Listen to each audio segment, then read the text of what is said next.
Hi, I'm Sunny Montgomery. I'm here with Get Out Magazine, and we are at High Point Climbing and Fitness Gym with Michael Dalton-Smith, who is the director and co-producer of Volcanoes, which is the new film documentary that is now playing at the Tennessee Aquarium IMAX Theater. So, welcome to Chattanooga. Thank you. I understand this is not your first time in Chattanooga, though. No, I've been here for conferences and for rock climbing.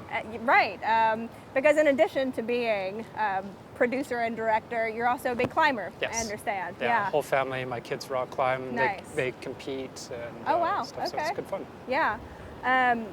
So have you had a chance to get out in Chattanooga and do any climbing around here? I Rock climbing? haven't this time around, Yeah. but I would love to. But Yeah. I'm only here for a day or two. So. Yeah. So you only have 2 days, so you don't get to squeeze anything in, huh? No, Oh, that's too unfortunately bad. not. But a little bit here today. Yeah. So Well, it's that's this is a great resource, I guess. Yeah. And you gotta just squeeze it in where you Yeah. can. So let's talk about the film a little bit. Okay. I had the chance to see Volcanoes yesterday, and easily one of the most dramatic, incredible IMAX experiences that I've had. And quick background on Michael. So he has a very impressive resume of nearly 20 years of filming experience. You've done a lot of work filming wildlife in remote parts of Africa, Yeah. I understand. This film was not your first experience with Volcanoes, though. No, it's one of my two loves, so I kind of bounce Yes. back and forth between them. I've done a couple of series Mm-hmm. that air on Smithsonian, wildlife stuff on National Geographic and Smithsonian here Yeah. in the U.S. And so, yeah, I've been doing this for a little while. Yeah. So how did you get turned on to Volcanoes? What was that? It was kind of a childhood fantasy, Okay. watching documentaries on National Geographic. Mm-hmm. I think the first time that I saw it, I was 9 years old and just watched this great expedition out to a volcano and saw how incredibly beautiful they were, and I was Yeah. kind of instantly hooked. Yeah. And then I more got into the science, and so I really love the science aspect. Not so much the thrill of it, but the beauty and the science of it. Absolutely. So give us.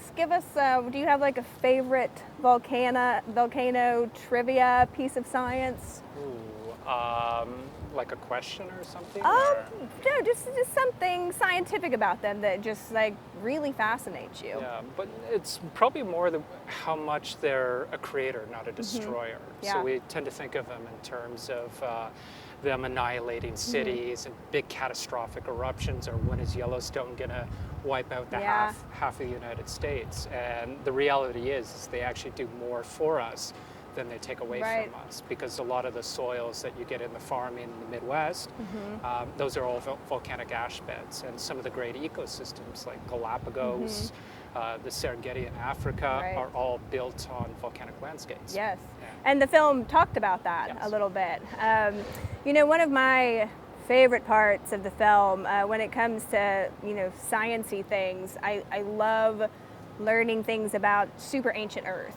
And so I remember in the film, I believe it was 4.5 billion years ago, so basically when the Earth was kind of like brand new, it was Yeah. pretty young.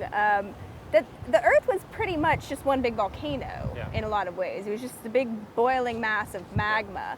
And so, I was thinking about this as I was watching the film. In the film, you guys get so close Yeah. to these lava lakes, and I imagine that just seeing it that close would just kind of change the way you see the world. I mean, Yeah. it's this glimpse into this ancient form of Earth. So I'm wondering if being around volcanoes has changed the way that you see Earth. Well, here it's nice and solid ground, Yes. so we tend to forget that 60 odd miles below us is molten material and really hot. And this is all connected to a big engine that basically propels the Earth. Yes. So you have the movement of the plates over it, and basically that gives the ability for the Earth to regenerate over time. And so it's really fascinating when you look at the mechanics of it and the fact that you can actually still see this today Right. in the form of volcanoes. Yeah. So, Yeah, it's incredible. And I think that this film is definitely it's 3D film at the IMAX Theater. I think that people that aren't going to experience volcanoes any other way than they can through this film, which is just really puts you there. I mean, you guys are so close. You have the eruptions, just these beautiful, beautiful clouds of dust and rock that are coming out.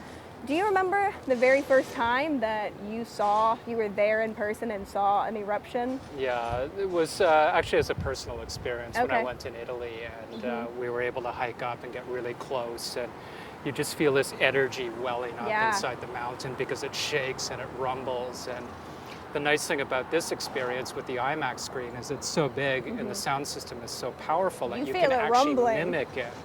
And so there's a few scenes in the movie where we did push the boundaries a little bit too close and a bit too risky.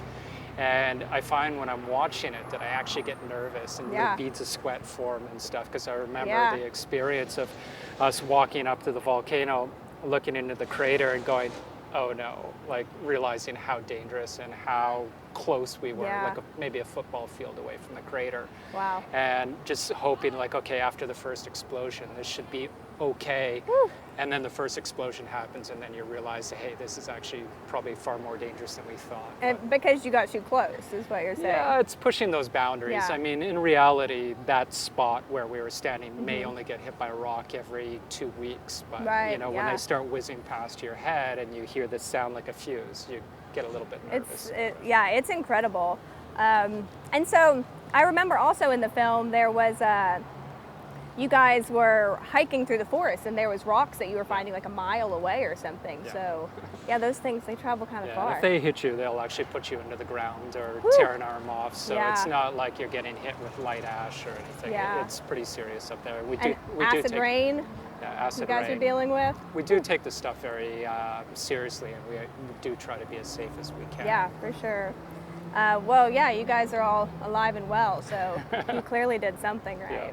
So tell us something about the filming process that we didn't see in the film. Probably about the use of the technology that we can. The subject has not been covered in an IMAX movie really fully in about 25 years, and partly because of the logistics. So now with digital cameras being smaller, more compact, Yeah. we can get in closer. You can minimize the risk by smaller crews. And of course, we can use drone technology to Yeah. get right in Yeah, there. yeah. So the whole premise is to bring you inside an erupting volcano Yes. where I'm sure 99% of the world does not want to be. Absolutely. So- Probably more than 99% of the world. I mean, I think you guys are the vast minority there. Yeah. So in all of the places that you filmed, you know, you've been all over the world, you're no stranger to adventure cinematography. What would you say is the most challenging place you've ever filmed?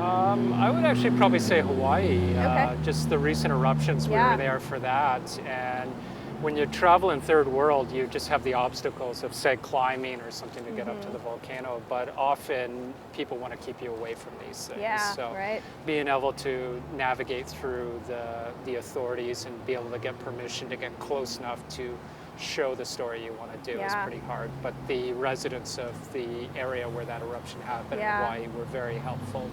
Yeah, and that was some pretty stunning footage that you guys captured from Hawaii. I mean, just to see the houses, you know, that close Yeah. to these eruptions of lava, and yeah, that was very striking. Yeah, and you lose the context seeing it on the news where Yes. everybody's further back, but it's like the equivalent of fissures just opening up here Right, on the street.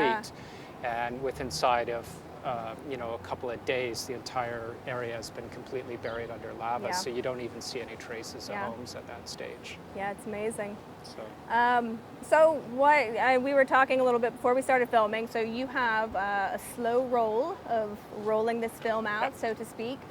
So it sounds like you're going to be doing that for a while. But what about future projects? What else are you working on? Working on an Africa project and consulting on a rock climbing IMAX movie and Okay. potentially a mountaineering one. So I've got a few things cooking Yeah. on the plate right now, and Okay. hopefully we'll have something in cinemas next year. Yeah. And so again, Volcanoes 3D, it's playing at the Tennessee Aquarium IMAX Theater right now. It's 44 minutes long, I believe. It is more than worth the time to go check that out. It's absolutely great. Next time you come to Chattanooga, you're gonna have to get out on some rock and do some Yeah. rock climbing. But we can do some here, though. Yeah, we're gonna do some here, which is actually gonna be my very first climbing experience, which is shameful, I think, as an outdoor reporter. But you Nice. know, first for When- everything, when I in guess. Chattanooga. Yeah. Well, thank you so much. Thanks Okay. for talking to us. And again, the film is amazing. Wonderfully done. Thank you.